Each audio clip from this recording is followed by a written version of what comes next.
को ज्ञात है धर्मपिंडी बंधियों कि आज उत्तम सोच धर्म है। उत्तम सोच धर्म मतलब हमें लोभ नहीं करना है। तो इसी का हम आपको थोड़ा समझाएंगे कि धरि हृदय संतोष करहु तपस्या देह सो सोच सदा निर्दोष धर्म बड़ो संसार में। तो हम आपको एक छोटी सी कहानी के माध्यम से समझाने का प्रयास करेंगे कि एक नगर में एक साधु महाराज थे।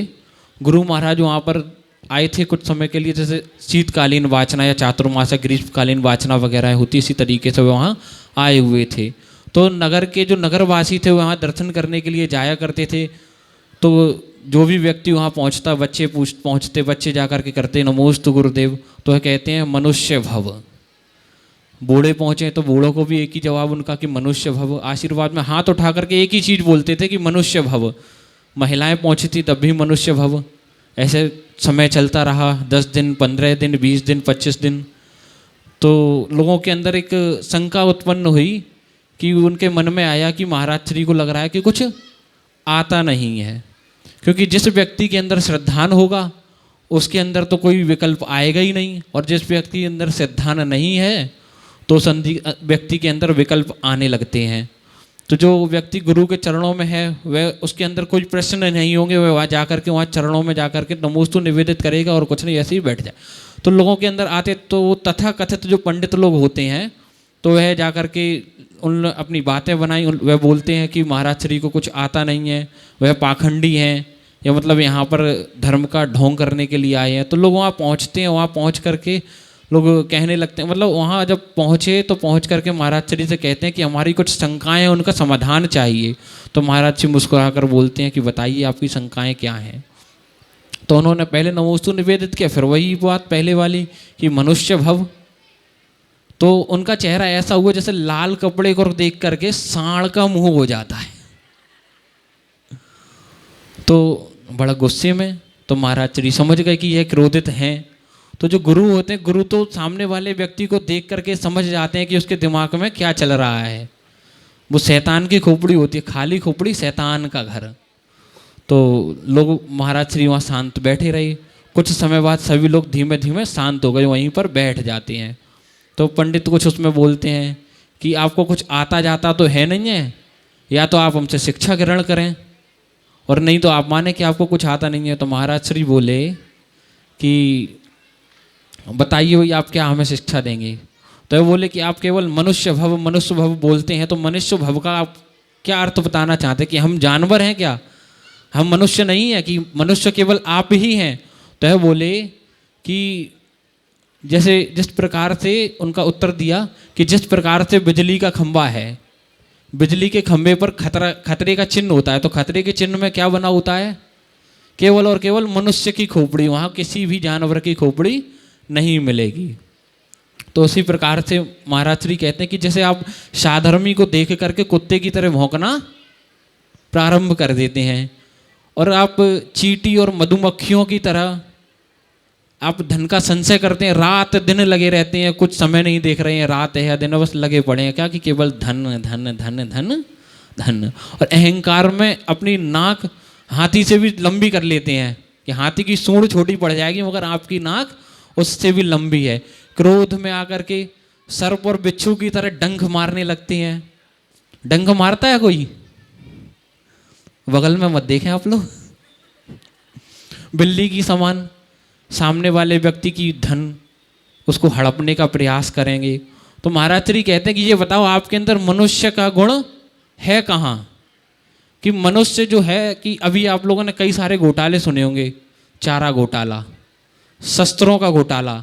तो आदमी का हाजमा इतना अच्छा हो गया कि तोप के गोले इनका भी घोटाला करके वो भी हजम, उसको हाजमोला खाने की आवश्यकता बिल्कुल भी नहीं है। चारा हजम कर गया। वही चारा जानवर खाते हुए इंसान चारे घोटाले में भाई क्या करेगा, उसका चारा हजम कर गया। तो महाराज श्री कहते हैं कि मनुष्य का जो पेट है वह इतना बड़ा हो गया है कि जिस प्रकार से समुद्र है, समुद्र में नदियों का पानी, तालाबों का पानी कहीं का भी जाकर के एकत्रित तो हो जाए मगर समुद्र फिर भी शांत नहीं होता है।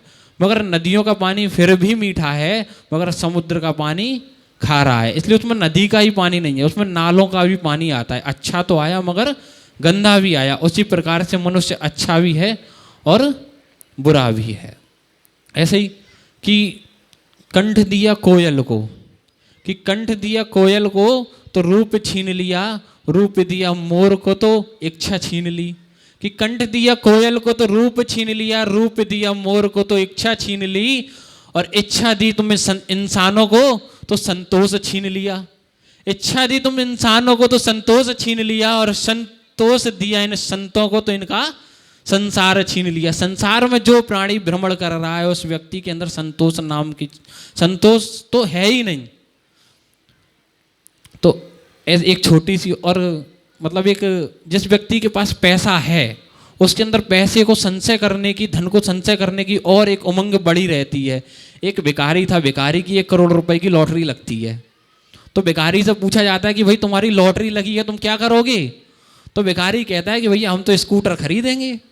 कि भाई स्कूटर का क्या करोगे? कि भैया पैदल भीख मांगते मांगते पाओ आप लोगों को भी मालूम है। चलो, तो ऐसे ही एक सिकंदर और था।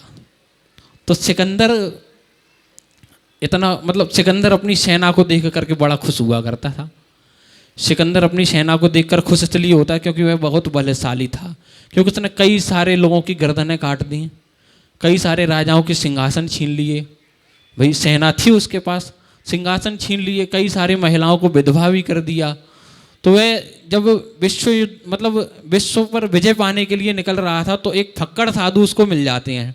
तो फक्कड़ साधु से कहता है कि तुम यहाँ क्या पड़े हुए हो, हमारे साथ में चलो, हम तो विजय युद्ध विश्व युद्ध मतलब विश्व पर विजय हासिल करने जा रहे हैं, तुम भी चले चलो। तो वही संत कहते हैं कि विश्व पर विजय हासिल कर करके आप क्या करोगे? तो वह कहता है कि विश्व पर विजय हासिल करके फिर कुछ बचा ही नहीं, फिर शांति से बैठेंगे। तो महाराज श्री वो फक्कड़ साधु बोलते हैं कि शांति से तो अभी भी बैठ सकते हो, क्यों नहीं बैठते? कि हमें विश्व पर विजय हासिल करनी है। तो कहते हैं अच्छा भाई। तो उनने अपने कुटिया से कुत्ते को बुलाया। तो कुत्ता आया, कुत्ते ने थोड़ा सा उन्हें सूंघा और इधर उधर हिल डुल करके वहीं पर बैठ गया। तो कुत्ते उनने पूछा उस सिकंदर से पूछते हैं कि बताओ भाई सिकंदर, कि इस कुत्ते ने क्या विश्व पर विजय हासिल की है? तो सिकंदर कहता है कि विश्व पर विजय हासिल इसने नहीं की। वह कहते हैं कि विश्व पर विजय हासिल इसने नहीं की, फिर भी इसके अंदर शांति है। तुम एक मनुष्य हो, मनुष्य के अंदर शांति कभी नहीं आएगी, क्योंकि मनुष्य जो है, मनुष्य शांति पाने के लिए विश्व पर विजय नहीं बल्कि अपनी तृषा जो है, तृषा भीतर जो भरी हुई है उस पर आपको विजय पानी है। तू अगर 6 खंड का राजा भी हो जाए, 6 खंड तेरे मुट्ठी में आ जाएं, फिर भी तुझे शांति नहीं मिलेगी, क्योंकि 6 खंड पर विजय पाने से शांति नहीं मिलेगी। शांति अगर चाहिए है मन को तो परमार्थ मतलब पर पदार्थ पर नहीं बल्कि अपने परमार्थ करना चाहिए, तब आपको शांति मिलेगी।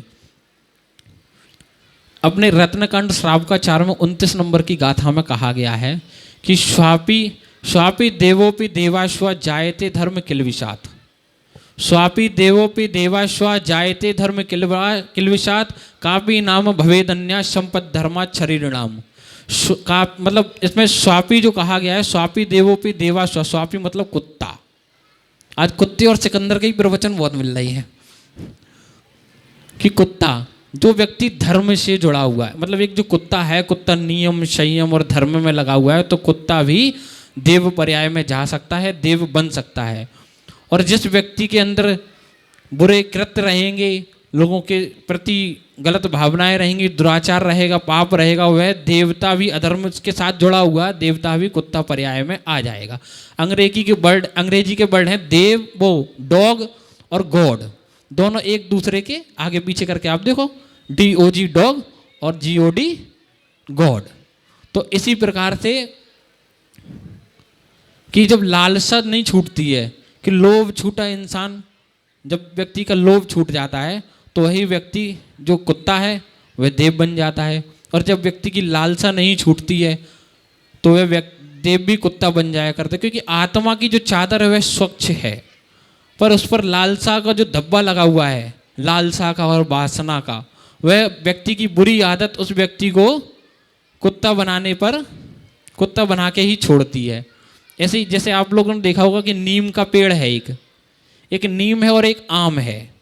तो नीम का पेड़ अपने आप में मस्त है और आम अपने आप में मस्त है। आम मीठा है उसे मतलब नहीं कि नीम कड़वा है या कैसा है, और नीम कड़वा है उसको भी मतलब नहीं कि वो कैसा है।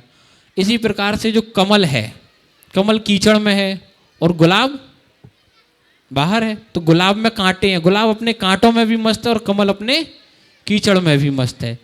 ऐसे ही जो एक व्यक्ति है, आदमी आदमी होकर के मस्त नहीं है,